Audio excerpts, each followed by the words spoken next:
তোমরা অমরনাথ যাত্রা করতে চাও? তাহলে তোমাদের একটা লাগেজ কম করলেই হবে। খাবারের খাবারের প্যাকেট তোমাদের নিতে হবে না। ভারতবর্ষের এমন কোনো ভেজ খাবার নেই যে অমরনাথ যাত্রার সময় যাত্রাপথে পাওয়া যায় না।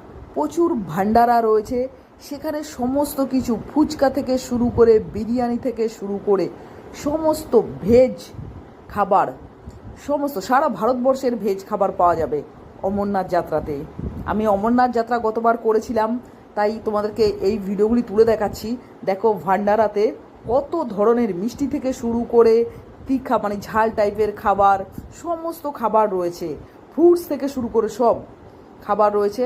এটা হচ্ছে ভান্ডারা। এটা আমি শিশু টপে এই ভান্ডারাটা দেখাচ্ছি। তারপরে আগে যেতে যেতেও প্রচুর ভান্ডারা পেয়েছি।